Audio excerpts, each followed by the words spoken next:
오늘 하나님 말씀은 요한복음 4장 13절부터 19절까지 우리 말씀을 보도록 하겠습니다. 하나님께서 우리에게 많은 창조물을 우리에게 주셨죠. 물이나 공기, 태양, 햇빛, 참 달과 별, 많은 것들을 주셨습니다. 그런 것들을 볼 때 우리는 참 신비를 느끼게 되면서 동시에 생명력을 얻게 되죠. 우리가 빛과 공기와 물이 있기 때문에 우리가 생명을 얻듯이 그런 자연을 볼 때 하나님 주신 생명을 우리가 느낄 수가 있습니다. 근데 우리가 인간을 볼 때 인간은 하나님의 형상을 닮은 그런 피조물인데도 우리 인간은 어떻게 보면 가장 아름다운 존재면서도 가장 추한 모습을 같이 가지고 있죠. 그래서 우리 인간이 하나님의 이 창조물들의 손이 닿으면 쉽게 오염이 되는 것을 알 수가 있습니다. 그러니까 하나님을 창조를 우리가 찬양하면서도 동시에 우리는 그 창조물에 대해서 오염을 끼칠 수 있는 그런 존재라는 겁니다. 환경을 파괴하고 그것들을 오염시키는 주범이 바로 인간이죠. 그래서 하나님께서 만들어주신 이 자연을 볼 때는 우리가 생명력을 느끼지만 우리를 볼 때는 참 우리 속의 죄악과 우리 안에 있는 오염된 모습들을 우리가 볼 수 있다는 겁니다. 그러니까 하나님께서 우리 인간을 창조하셨는데 우리 인간을 이렇게 가만히 보면요. 우리 인간은 많은 것들을 공급받아야 되는 존재입니다. 그렇죠? 많은 것들을 공급받아야 됩니다. 식물들을 한번 보십시오. 이 자연을 보십시오. 누가 그렇게 관리를 하거나 누가 양분을 주지 않아도 그 순환 사이클에 의해서 때가 되면은 잎을 맺고 열매를 맺고 또 때가 되면은 또 죽기도 하고 그런 것들이 반복이 되죠. 근데 인간은 태어나면서부터 그 엄마와 아빠의 양육이 필요하고요. 그리고 그것도 1, 2년 지속되는 것이 아니라 참 오랜 기간 양육을 받아야 됩니다. 하나님은 왜 그렇게 만드셨을까?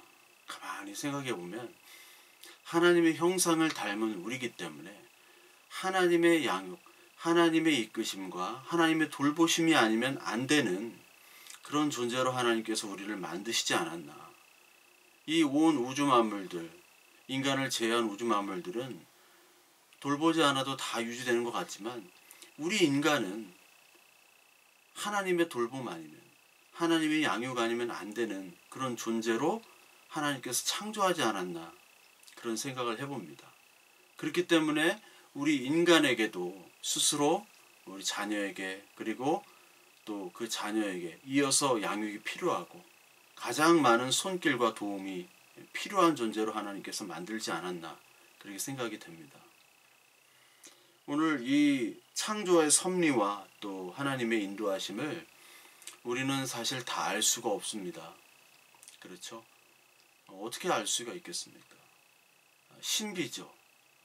어떤 사람은 하나님이 하나님의 자녀로 이렇게 이끌어줬으면 좋겠는 사람은 하나님이 좀 버리시는 것 같고 어떤 사람은 하나님이 좀 잘 걸러내서 좀 버리셨으면 하는 사람은 좀 하나님이 이끄시는 것 같고 우리가 성경의 인물에 많은 인물들이 있는데 사울이 있습니다. 사울은 참 준비된 사람이죠. 용모도 출중하고 처음에 겸손했습니다.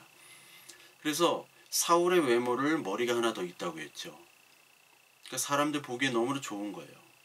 서양의 지도자들은 사실 외모도 굉장히 중요합니다. 키도 굉장히 크고요. 미국의 대통령들 한번 보십시오. 대부분 180에서 190이 넘습니다. 클린턴, 트럼프 이런 사람 190대죠. 그 안경 낀 사람이 없습니다. 미국의 군인 지도자, CEO, 대통령 다 안경을 안 꼈죠. 근데 한국은 170이 넘는 사람이 거의 없어요. 다 안경을 끼고. 하여튼 용모나 모든 것에 준비된 사람인데도 사울을 하나님께서 버리셨고 반면에 요나 같은 사람은 준비되지 않은 선지자죠. 가기 싫어했던 선지자입니다. 오히려 하나님을 피해서 도망간 선지자가 바로 요나입니다.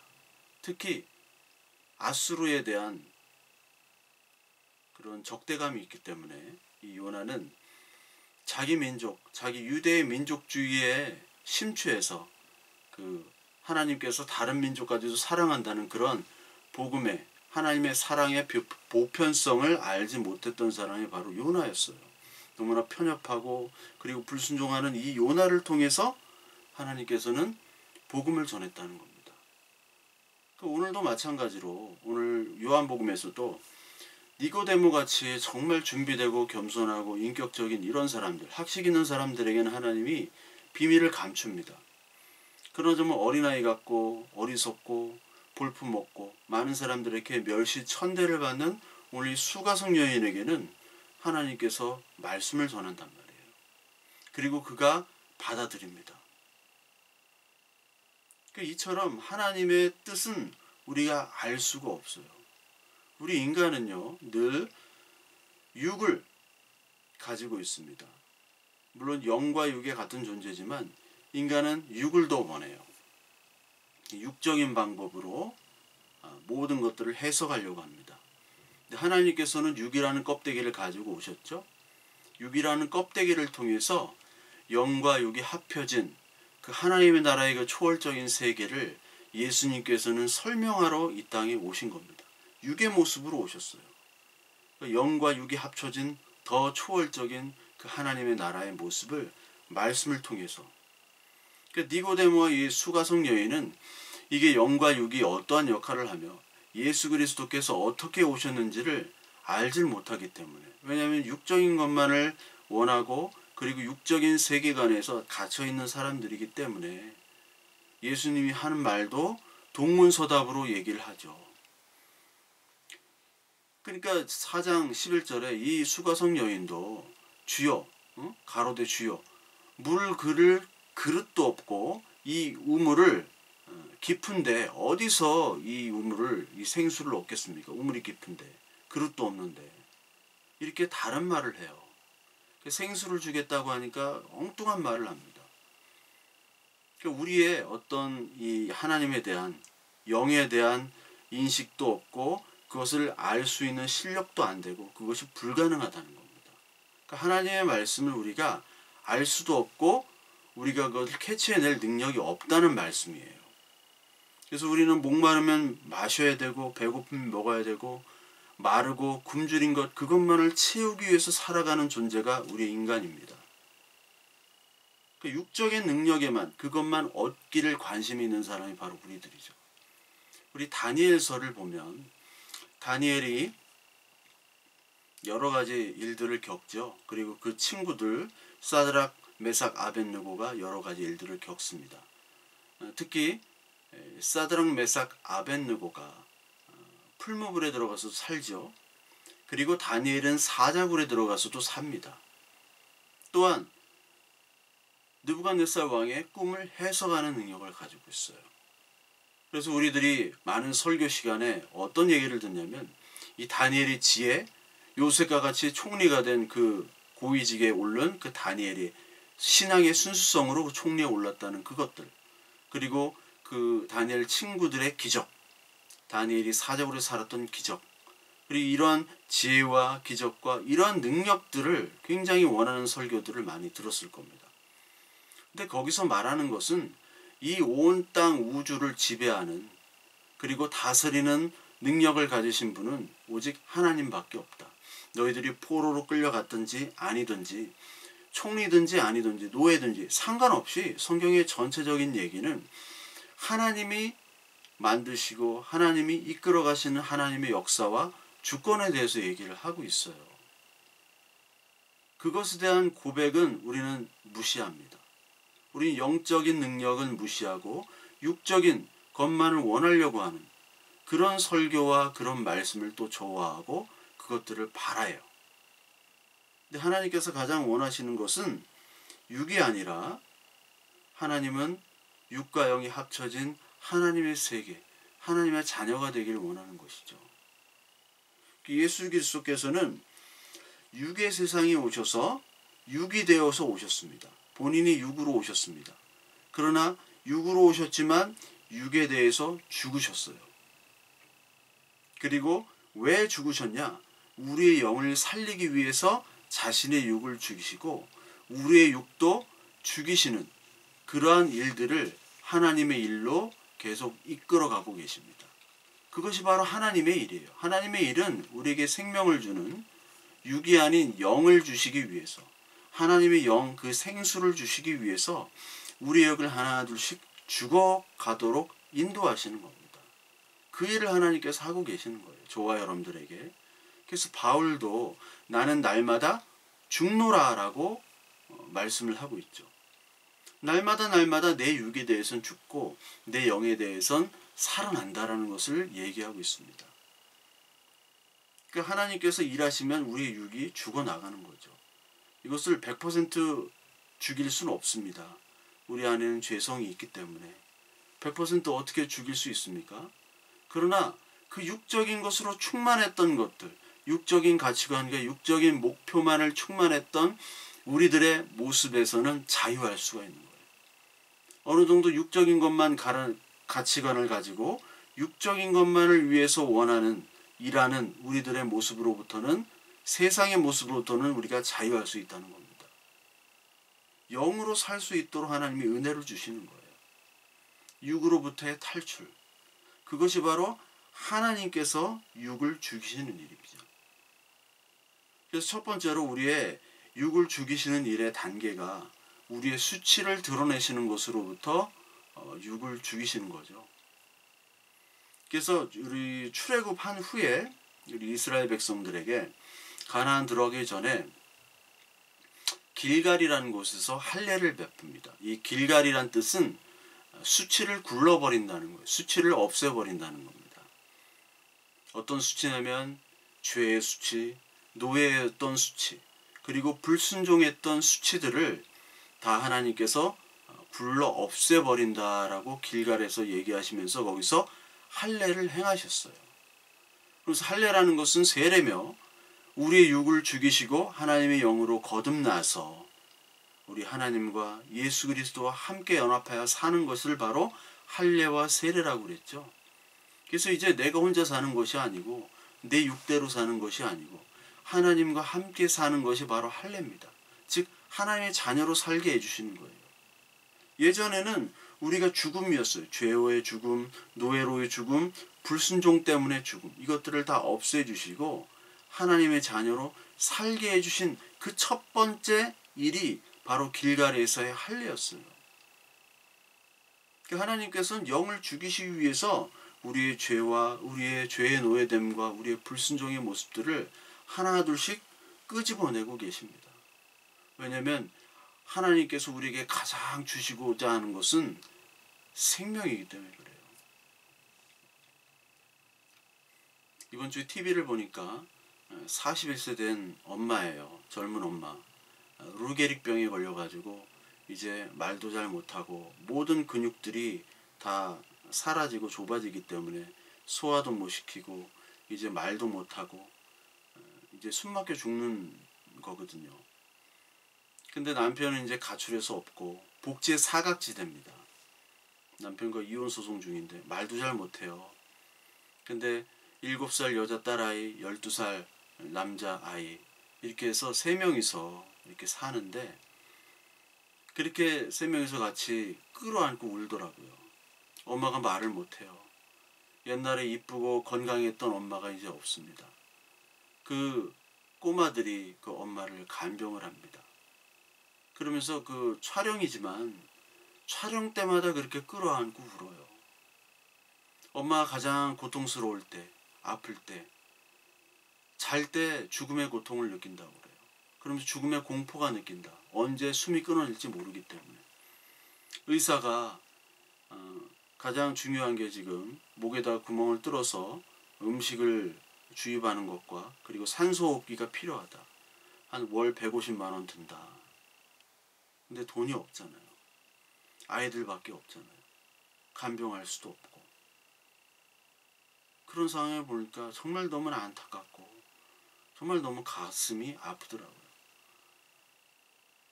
엄마가 가장 바라는 것은 이 아이들, 가장 무서운 건 내가 죽으면 이 아들을 어떻게 살까? 그 걱정하는 거거든요. 제가 또 한 전화를 또 받았습니다. 친구인데 이 친구는 너무나 좋은 정말 우리나라의 그 S대학교 전자공학과를 나와가지고 또 4학년 때 기술고시를 패스해서 이제 사무관으로 들어가서 지금 서기관인데 20여 년 동안 지금 공무원을 하고 있어요. 근데 역류성 식도염 때문에 똑바로 누워서 잘 수가 없습니다. 거기다가 또 이 친구는 심장 발작 그리고 어떨 때 맥박이 안 뛴다고 해가지고 작년에도 3번이나 병원 응급실에 실려갔다고 해요. 이 친구도 똑같이 잘 때 공포감을 느낀답니다. 언제 죽을지 모르니까. 그러니까 아직까지 혼자 살거든요. 이 공포감이 사라질 수가 없고 이래 아프기 때문에 삶에 의욕이 없는 거예요. 그래서 이 친구가 박지선이 너무나 괴로워서 자살한 그 심정을 내가 알겠다. 남들 다 부러워하는 우러러보는 그런 직장과 그런 학벌에 그런데 그런 게 아무 소용이 없습니다. 이 두 사람에게 가장 원하는 것은 치유죠. 병이 회복이 되는 겁니다. 지금은 다 기관들이 다 죽은 거 아닙니까? 그 치유가 돼서 회복이 돼서 생명력을 얻는 것이 가장 중요해요. 근데 이 육체가 회복이 돼서 생명력을 얻는다 한들 육체는 다시 쇠해지고 또 다른 병이 걸릴 수 있는 겁니다. 진짜로 우리에게 원하는 것, 하나님께서 우리에게 원하시는 것은 병 고침보다 우리의 진짜 생명인 성령의 생명수를 얻는 것, 생명을 얻는 거예요. 그 생명을 얻게 되면 얼마나 좋을까. 그러니까 앞서 말한 그 루게릭병에 걸린 그 젊은 엄마, 가장 두려운 게 아이들과 이별이죠. 아이들도 엄마와의 이별이 가장 두렵습니다. 그리고 엄마 없는 아이들의 미래를 엄마는 너무나 힘들어요. 내가 없이 이 아이들이 어떻게 자랄 수 있을까? 눈이나 제대로 감을 수 있겠습니까? 걱정이 돼서. 너무나 아프죠. 너무나 슬픈 이야기예요. 이런 이야기들이 전 세계엔 너무 많이 흩어져 있습니다. 그런데 예수 그리스도 안에 이 가족들이 다 있다면 슬픔과 고통은 있습니다. 똑같이. 잘 때 아프고 돌아다닐 때 힘들고 말 못하고 공포 있습니다. 죽음의 공포. 그러나 다시 만날 소망이 있게 되는 거예요. 예수 그리스도 때문에. 우리는 죽어도 죽지 않는 부활의 소망을 가지고 있어요. 그리고 내가 죽더라도 이 아이들이 다시 만날 뿐만 아니라 하나님께서 우리를 지켜주시는 그 하나님의 아버지가 이 아이들을 지켜줄 것이다. 그런 소망과 그런 믿음이 있다면요. 이 아이들이 그리고 이 엄마가 슬프고 아프고 고통은 여전하지만 소망 가운데 살게 되는 것이죠. 하나님께서는 이 생명과 소망을 원하시는 겁니다. 단순히 그냥 잠깐 병 고쳐짐을 원하진 않아요. 우리 육신들은 지금 이 땅 내가 보이는 것으로 육신이 고쳐지고 내가 낫고 내가 잘되만을 그런 것만을 우리들은 바라는 것. 이것 자체에 머무는 것이 바로 우상이고요. 그리고 이것이 종교입니다. 우상이 되어버렸어요. 이것이. 떡만 먹고 오병이의 떡만 먹고 그냥 흩어지는 사람들. 먹을 땐 배부르지만 다시 배가 고픕니다. 이 우물을 퍼서 먹으면은 갈증은 사라지지만 다시 목마르게 되어 있습니다. 먹어도 마셔도 우리는 배고프고 갈증이 나요. 그때 하나님께서 생수를 주러 오셨다라고 얘기합니다. 요한복음 7장 37절과 39절에 이 생수, 내 배에서 생수가 나온다. 이 생수가 바로 성령이라고 얘기를 하셨죠. 그러면서 이 성령을 내가 선물로 주겠다. 누가복음 11장 13절에 보면 너희가 악할지라도 좋은 것을 자식에게 줄 알거늘 하늘아버지께서 구하는 자에게 성령을 선물로 주시지 않겠느냐. 그리고 로마서 6장 23절에 보면 죄의 삭은 사망이요 하나님의 은사, 선물입니다. 은사가. 선물은 그리스도 예수 주 안에 있는 영생이니라. 이런 말씀을 해요. 그리고 사도행전에 보면 2장 38절에 베드로가 말하죠. 너희가 회개하여 각각 그리스도의 이름으로 세례를 받고 죄 사함을 받으라. 그리하면 성령을 선물로 얻으리니. 하나님께서 주시는 것은 성령입니다. 그 성령이 바로 생명수라는 겁니다. 하나님이 가장 원하시는 것, 우리에게 생명을 주시기 원하는 겁니다. 그 생명은 성령에서 발출이 되는 거고, 그 성령에 의해서 하나님의 생명의 말씀을 얻고 우리는 소망과 생명과 부활을 얻게 되는 거예요. 우리가 지금 하나님의 말씀을 보고 듣고 읽고 믿을 수 있는 것, 그것은 바로 성령께서 우리 안에 계시기 때문에 그럴 수밖에 없죠. 저와 여러분들이 어떻게 믿을 수 있었습니까? 아무렇게나 우리가 노력한다고 믿을 수 있는 것이 아니에요. 하나님의 성령 때문에 우리는 예수 그리스도의 말씀을 믿게 된 자들입니다. 그리스도께서는 생명과 성령을 주시기 위해서 우리를 위해서 죽으셨죠. 그리고 그 핏값으로 우리 교회가 탄생한 겁니다. 저와 여러분, 바로 성도가 예수 그리스도께서 핏값을 주고 사셔서 거기에 성령을 부어주신 겁니다. 그래서 우리가 말씀을 믿는 거예요. 어떻게 우리가 고백을 할 수 있어요? 고백을 못하죠. 근데 우리는 정말 가슴에 손을 얹고 생각해 보면, 나는 과연 이 성령의 생명수를 원하는가? 아니면 예수 그리스도를 진정으로 믿고 있는가? 나는 무엇 때문에 지금 설교를 하고 있는가? 아니, 나는 무엇 때문에 지금 예배당에 와가지고 예배를 하고 있는가? 이거를 우리는 늘 생각해 봐야 됩니다. 도대체 왜 예배당에 사람들이 이렇게 모여 있을까? 이유가 뭘까? 여러분, 전 시대를 통틀어서 우리 한국만큼 이렇게 많은 목사와 많은 교인과 예배당이 있는 나라는 없습니다. 그러나 동시에 이렇게 많은 잘못된 복음과 잘못된 목사들과 잘못된 성도들, 구경꾼들이 모여있는 적도 없었어요. 저는 설교 준비할 때나 또 설교를 할 때마다 느끼는 것은, 내가 설교자로서의 자격도 없을 뿐만 아니라 이 설교 말씀, 설교하는 것이 과연 하나님의 나라에 도움이 되는가? 많은 목회자와 많은 그 사역자라고 불리는 사람들이 착각하는 게 있습니다. 나는 하나님의 말씀을 전하기 때문에 하나님이 나를 지켜주시고, 그리고 이 말씀은 굉장히 가치가 있는 일이야 라고 생각하는 거예요. 나의 사역들, 나의 일, 전도 현장, 복음, 이런 것들이 너무나 가치가 있다고 생각합니다. 내가 이걸 전하지 아니하면 들을 수 없기 때문에 내가 전하는 일이 너무나 뿌듯하고 가치 있는 일이라고 생각하는 것이 바로 가장 큰 착각이에요. 내가 하지 않으면요, 다른 사람이 할 수 있어요. 내가 안 해도 됩니다. 하나님의 생각은 우리의 생각과 달라요. 하나님께서는 네가 안 해도 된다. 네가 안 해도 남이 할 수 있고, 다른 사람이 아니면 내가 직접 하신다라고 얘기하세요. 하나님은 돌도 쓰시고요, 짐승도 쓰시고, 이 모든 우주 만물들을 다 사용해서 하나님의 복음을 전할 수 있는 분이에요. 근데 나만 복음, 내가 진짜 하나님의 사역자다라고 생각하는 사람이 너무나 많습니다. 나는 정말 괜찮은 사람이다.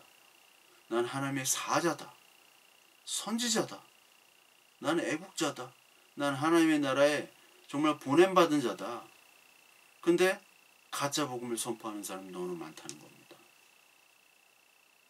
그걸로 충만해요. 할 사람이 많습니다. 우리는 늘 비춰볼 때 목회자는 내가 정말 하나님의 생수의 말씀을 전하고 있는가? 아니면 썩은 우물물을 전하고 있지는 않은가? 오염되고 심지어 거기 독까지 탄 그런 하나님의 말씀, 그런 우물물을 전하고 팔고 사고 이렇게 하진 않는가? 많은 성도들 똑같이 생각해야 됩니다. 하나님의 말씀을 내가 영원한 목마르지 않는 그런 말씀으로 받아들여야 되는데, 그것이 아니라 잘못된 말씀, 내 속에 있는 욕망이 섞인 그런 잘못된 말씀으로 받아들이진 않는가. 우리는 늘 생각해야 돼요.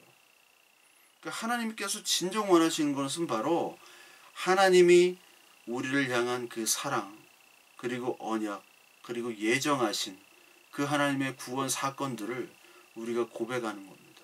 여기에는 창조도 있고요, 죄도 있고요, 타락도 있고요, 다시 구원도 있고, 다시 하나님의 오심과 그리고 부활까지 다 있는 것들을 하나님은 고백하길 원하세요.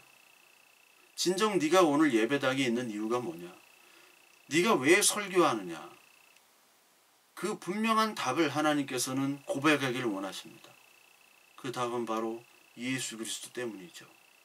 예수 그리스도를 전하고 예수 그리스도를 믿는 것, 이것을 너는 정말 자신 있게 하나님께 고백할 수 있는가? 그 고백을 하나님은 오늘 기뻐하시는 겁니다. 인간은 이 고백을 제쳐두고요, 우상을 찾습니다. 하나님께서만 주실 수 있는 것들을 다른 것을 찾는 것이 바로 우상이에요. 오늘 이 수가성 여인에게 우상은 바로 남편입니다. 이 수가성 여인은 의지할 곳이 없는 여자예요. 예전에 여자는 사람 취급을 못 받았죠. 수로 쳐지질 않았습니다. 여자와 아이는 그 인구수에 포함이 안 됐어요. 특히 오늘 이 여자는 어떤 이유든지, 남편이 죽었던지 계속 재혼을 하고 5명의 전 남편과 지금 남편은 남편이 아니잖아요. 이 당시에 남편이 없다라는 것은 자기의 생계뿐만 아니라 자기가 보호를 받을 수 없다는 거예요. 그래서 이 당시 남편이 없으면요, 딱 2가지 직업을 택했습니다. 노예 아니면 몸을 파는 거예요. 지금도 아프리카 같은 데 가면은요, 식량이 없기 때문에 그러니까 많은 사람들이 몸을 팝니다. 한 가족이 다 나와요. 할머니, 그리고 엄마, 딸이 같이 길거리에 나와서 몸을 파는 게 지금 아프리카의 현실입니다. 그래서 기가 막히죠. 그 중에서도 기독교인들도 있어요. 왜? 죽으니까. 먹고는 살아야 되니까. 여자가 택할 수 있는 직업이 없어요. 여자는 사람이 아니었어요. 이 여자의 유일한 의지할 수 있는 사람은 남자입니다. 이해가 되시죠? 그럼 사람들에게 손가락질 받고, 그리고 상처와 죄와 고통과 업신여김, 무시당함, 이것이 너무나 많이 쌓인 여자예요. 지금 현 시대에도 혼자 산다는 거는 참 쉽지 않죠. 물론 이게 현대에서 5명, 6명 남편이 있으면 능력자라고 얘기를 하죠. 그러나 남편이 있으면 또 몰라도 남편이 없이 혼자 산다는 것은 정말로 힘든 일입니다. 바보 같고 어리숙해도 남편이 있는 것과 없는 것과 또 달라요. 그러니까 하나님은 이 사회가 또 많이 변했지만 아직까지는 하나님께서 이 창조의 질서, 남과 여의 질서가 아직까지는 유지되고 있는 것 같아요. 앞으로 세계는 또 모르겠어요. 다 결혼들을 안 하니까. 하여튼 이 여자의 가장 의지할 곳은 바로 남자입니다. 남자예요. 사람들에게 도덕적으로 비난받고 업신여김 당한 이 수가성 여인의 아픔을 하나님께서는 드러냅니다. 그래서 남편 얘기를 꺼내시는 거예요. 남편을 와라. 남편을 불러와라. 근데 많은 사람들은 비난하죠. 저 도둑년, 서방 잡아먹은 년, 환양년, 이렇게 얘기를 했을 거예요. 옛날 분위기에서는. 근데 주님은 그렇게 절대로 부르지 않으셨습니다. 사람처럼 그 여자를 취급하지 않으셨어요. 이 여인에게 하나님께서는 도덕과 윤리와 정직을 요구하지 않으셨어요. 야, 물을 타오. 내가 정말 생수를 줄게. 그런데 너 네 남편을 한번 불러봐봐. 너 지금 남편이 의지하고 있지? 남편 아니면 너 죽는다고 생각하지? 이렇게 그 여인의 인생을 끄집어내고 계신 겁니다. 주님은 우리에게 죄를 물으시되, 왜냐하면 우리는 의인을 부르러 온 것이 아니라 죄인을 부르러 오셨기 때문에 하나님께서는 우리를 도덕분자로 부르신 것이 아니에요. 죄를 없애고 죄를 문제를 해결시켜주기 위해서 우리 죄를 끄집어내시는 겁니다. 그러니까 교회와 이 교인이 된다는 것은 하나님의 은혜가 필요한 나는 어리석은 죄인입니다 라는 고백 위에서만 있을 수 있지, 그 죄에 대한 고백이 없이는 절대로 그리스도인이 될 수가 없습니다. 우리 인간은 삶에서 태어나서 이제 사망으로 갑니다. 죽음으로 갑니다. 이 죽음으로 간다는 것은 누구나 다 알 수가 있어요. 인간이면 다 나는 죽는구나라는 것을 압니다. 그러나 그 사이에 죄가 끼어 있다고 생각하는 사람은 참 드물어요. 죄의 삭시 사망이다. 우리는 그렇게 알고 있죠. 죄 때문에 우리는 죽는 거예요. 그런데 이 죄를 다른 종교에서 뭐 고뇌다, 집착이다, 뭐 번뇌다, 뭐 아집이다 이런 식으로 뭐 미사여구를 동원하지만 죄가 죄예요. 죄는 불순종이고 하나님 믿지 않는 것이고 하나님을 거부하는 겁니다. 이 죄 때문에 죽음이 있다고 하는 유일한 말씀이 바로 그리스도, 바로 기독교예요. 다른 데는 죄에 대해서 얘기를 안 합니다. 사망, 죄를 바꿔서 다른 말을 표현을 해요. 유일하게 죄라는 것을 얘기해요. 그러니까 우리는 죄와 사망을 한 세트로 보죠. 우리가 햄버거 먹을 때 햄버거만 먹으면 뭔가 빠진 것 같잖아요. 감자튀김도 먹고 뭐 콜라도 먹어야지 이게 햄버거 먹은 것 같다 싶은 것처럼 죄와 사망은 하나예요. 떼어놓을 수가 없습니다. 근데 이 죄와 사망을 우리는 해결할 수가 없어요. 죄와 사망으로부터 벗어날 수가 없습니다.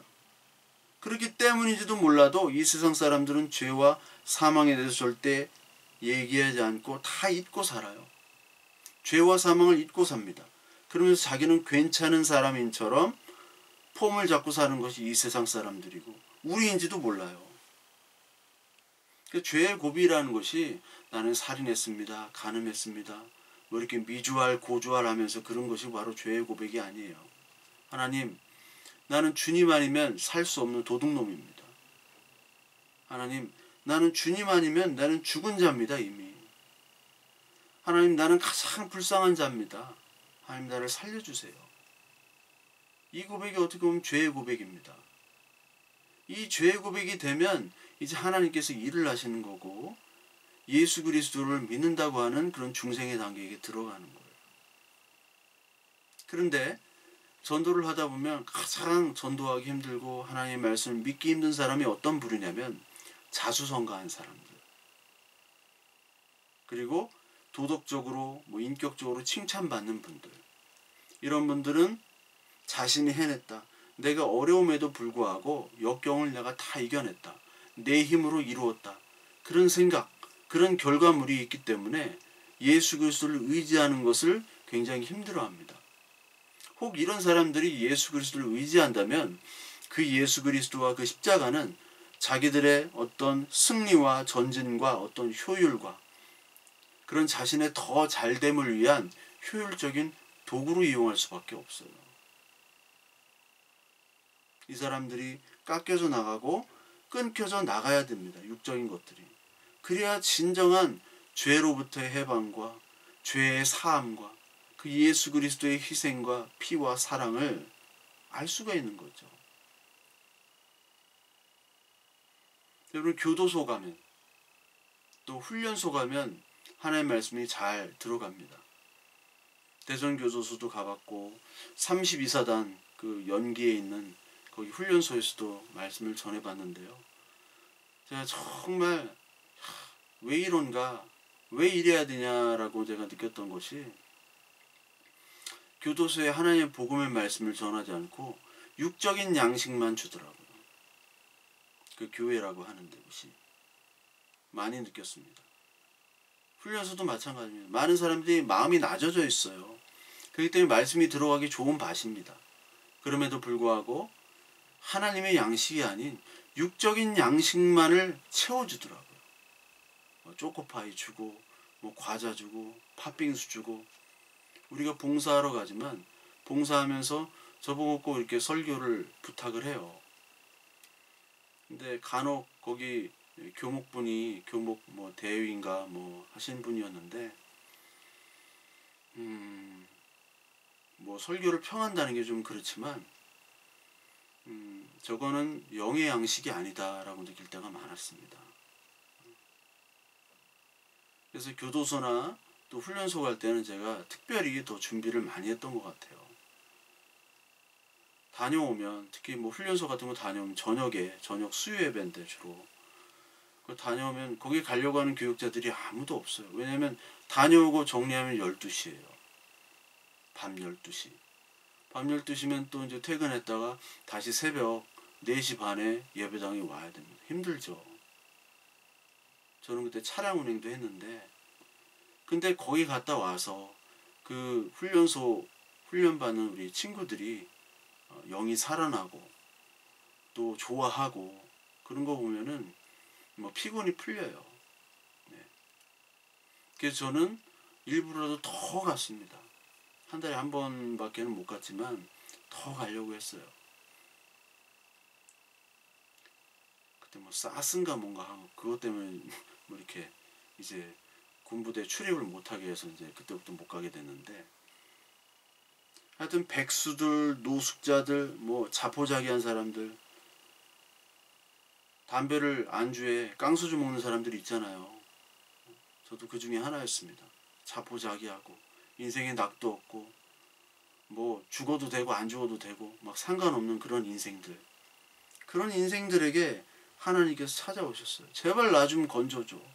나 좀 바꿔줘. 나 좀 살려줘. 하는 그런 아우성을 하나님께 들으시고 하나님이 그에게 역사하셨습니다. 그게 바로 저와 여러분들이에요. 물론 하나님의 예정대로 하나님께서 언약대로 하나님의 언약을 신실하게 이행하신 것이죠. 예정으로. 그러나 우리의 또 아우성을 하나님께서 들으셨어요. 하나님께서 별 볼 일 없는 우리들 그 인생들을 찾아오셔가지고 이 수가성과 같은 여인 정말 별 볼 일 없는 저와 여러분들의 인생에 찾아오셔서 하나님의 말씀 주시고 생명을 주셨다는 겁니다. 이 여인의 가장 큰 우상 가장 진짜 남편이라고 여겼던 남편도 사실 가짜 남편이에요. 우리는 내가 정말 이 진짜 남편 예수 그리스도를 가졌다는 것에 정말 감사하고 기뻐해야 됩니다.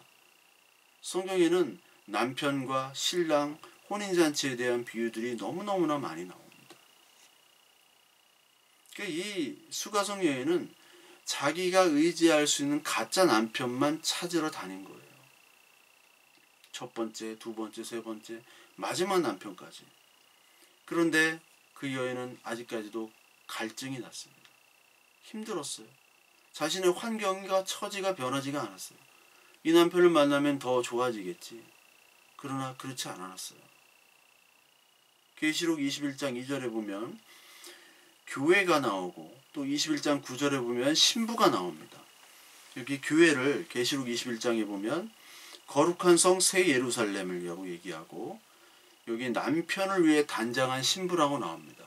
그러니까 교회는요 신부입니다. 그리스도가 신랑이죠. 근데 남편을 위해 단장한 새 예루살렘. 그냥 예루살렘은 율법의 예루살렘이에요. 성전의 예루살렘입니다. 근데 새 예루살렘은 예수 그리스도와 함께하는 바로 성전된 너희 신부를 얘기하는 거죠. 21장 9절에 보면 그 신부는 바로 어린 양의 아내래요. 어린 양의 아내. 그 어린 양의 아내를 우리는 얻게 된 거죠. 우리 어린 양의 아내가 우리가 된 것이죠. 얻게 된 것이 아니라. 그 세상은요. 가짜 남편을 찾고자 지금 분주합니다. 너무너무 분주해요. 어딜 가면 성공할까? 어딜 가면 돈을 벌까? 어딜 가면 행복할까? 어딜 가면 맛있는 걸 먹을까? 어떤 종교를 믿으면 내가 행복해질까? 더 착하고 선하게 살까? 의미가 있을까? 그렇게 수시로 많은 종교들, 많은 그런 돈과 유혹과 명예를 쫓아가지고 가짜 남편을 쫓아다니는 사람들로 가득한 게 바로 세상입니다. 그러나 거기에 기쁨과 평안과 안식과 위로와 사랑이 없어요. 왜냐하면 거기 육적인 것이기 때문에. 하나님의 형상대로 만든 우리들은 이 영을 육으로 채울 수가 없거든요. 근데 가장 경계해야 될 것은 교회에서도 바로 이런 육적인 것으로 영을 대처하려고 그런 가짜 남편, 가짜 복음들이 만연할 수 있다는 겁니다.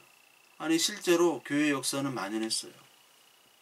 이 땅의 출세와 성공을 가진 십자가, 이 땅의 번영과 축복의 그리스도를 많이 선포했습니다. 예수 그리스도가 누구신지, 그 삼위 하나님이 어떤 일을 하셨고 우리에게 어떤 의미가 있으며 오늘도 이 하나님께서 말씀하시는 그 복음의 말씀이 우리에게 어떤 역할을 하는지, 그것들과 전혀 무관하게 우리의 번영과 축복과 행복만을 주는 그리스도와 십자가, 그것들이 너무 많이 만연되어 있다면 하나님이 정말로 슬퍼하시겠죠. 사무엘상 4장에 보면 블레셋과의 전쟁을 하게 됩니다. 이 블레셋과의 전쟁에서 언약궤를 가지고 나가죠. 이때 제사장이 엘리 제사장입니다. 그 엘리 제사장의 아들인 홈니와 비느하스가 이 전쟁에서 지게 되고 또한 사망을 하게 돼요. 전사를 합니다.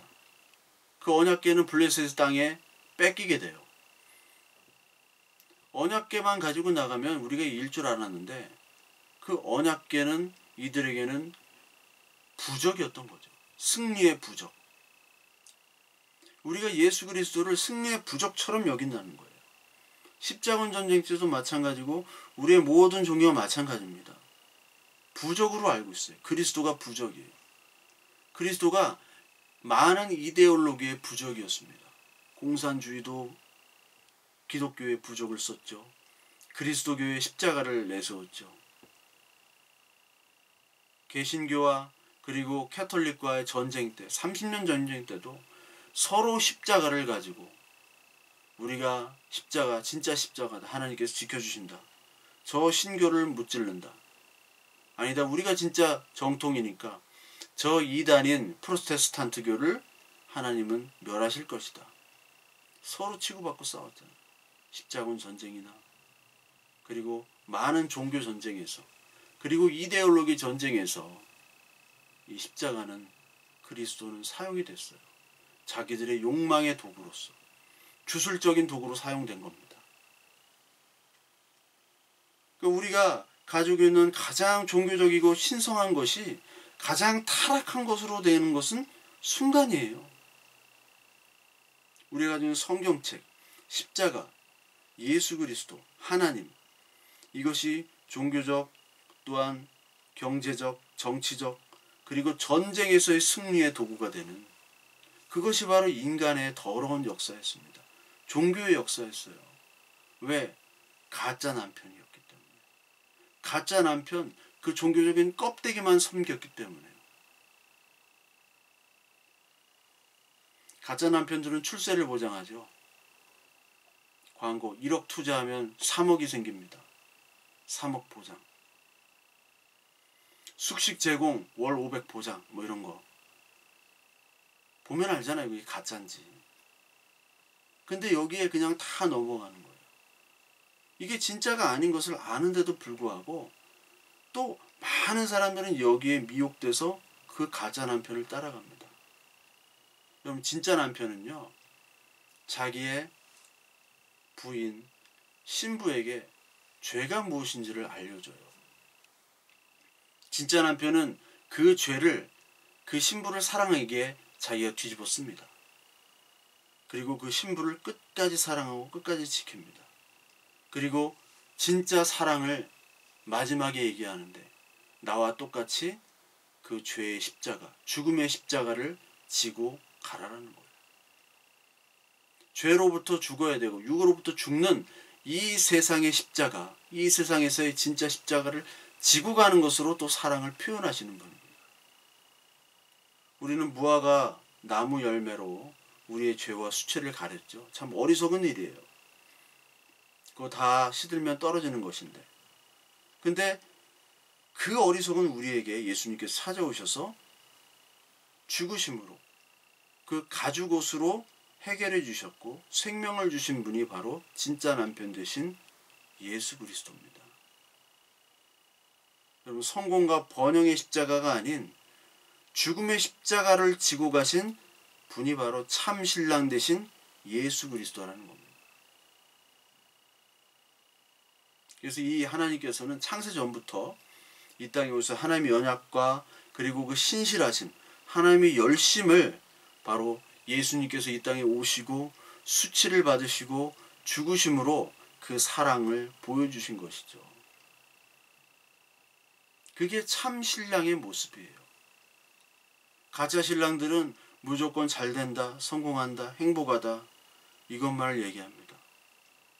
진짜 신랑은 우리를 위해서 죽으시러 오시는 분이에요. 사꾼들은 그 양을 버리고 도망갑니다. 위험할 때. 진짜 주인은, 진짜 목자는 양들을 위해서 죽으시는 분이에요. 그 진짜 남편으로 오늘 오신 분입니다. 하나님의 말씀에 동문서답하는 이 바보 같은 니고데모와 이 수가성 여인에게 하나님께서 오셔서 우리의 생명수, 그 성령을 우리에게 주어주셨습니다. 이 사랑을 저와 여러분들이 성령을 통해서 그리고 말씀을 통해서 느껴지시면 하나님께 감사하셔야 되고, 느껴지시지 않는다면 오늘 하나님 이 감사의 성령과 하나님께서 주시는 놀라운 은혜를 달라고 오늘 저와 여러분들이 간절히 기도해야 됩니다. 우리는 정말 성령을 원하는가? 우리는 정말 이 생명수를 원하고 있는가? 무엇 때문에 내가 여기서 예배하고 설교하고 내가 예배당을 찾는가? 하나님께서 오늘 우리에게 진지하게 다가오셔서 우리에게 물어보시고 우리의 답을 저와 여러분들의 입술을 통해서 고백되기를 원하십니다. 그 답을 듣기를 원하시는 거예요. 히브리서 13장 12절부터 15절을 보면, 그러므로 예수도 자기 피로써 백성을 거룩하게 하려고 성문 밖에서 고난을 받으셨느니라. 그런즉 우리도 그의 치욕을 짊어지고 영문 밖으로 그에게 나아가자. 우리가 여기에는 영구한 도성이 없으므로 장차 올 것을 찾나니, 그러므로 우리는 예수로 말미암아 항상 찬송의 제사를 하나님께 드리자. 이는 그 이름을 증언하는 입술의 열매니라. 예수께서 성문 밖에서 고난을 받으셨습니다. 그리고 치욕을 짊어지고 영문 밖에서 돌아가셨어요. 우리도 영문 밖으로 가자는 겁니다. 십자가를 지고 우리의 죽음, 우리 육적인 죽음의 십자가를 우리가 진다는 겁니다. 그리고 영원한 도성은 없습니다. 이 땅에서의 진짜 신랑은 없어요. 다 가짜들밖에 없습니다. 영원한 도성, 우리가 살 수 있는 보호 대신 산성이고 영원한 도성인 예수 그리스도, 이 땅에 없다라고 분명히 나오죠. 신랑이 없는 거예요, 이 땅에는. 그러면서 항상 예수 그리스도로 말미암아 찬송의 제사를 하나님께 드리자. 이 땅에는 없지만 저 하늘에 있는 하나님 나라에 있는 그 예수 그리스도께서 이 땅에 오셔서 오늘 우리의 마음속에서 진짜 신랑이 되신 그 신랑의 은혜, 그 하나님의 은혜를 오늘 찬송하자는 겁니다. 나의 본질은 육이죠. 저와 여러분들의 본질은 육입니다. 그 육이 죽는 성문 밖의 고난의 십자가, 그리고 성문 밖의 치욕의 십자가, 그리고 죽음의 십자가를 가져야 진짜 하나님, 진짜 신랑 예수 그리스도를 만나 결혼할 수 있는 겁니다. 그걸 어떻게 지느냐? 저와 여러분들이 그것을 온전하게 다 질 수가 없습니다.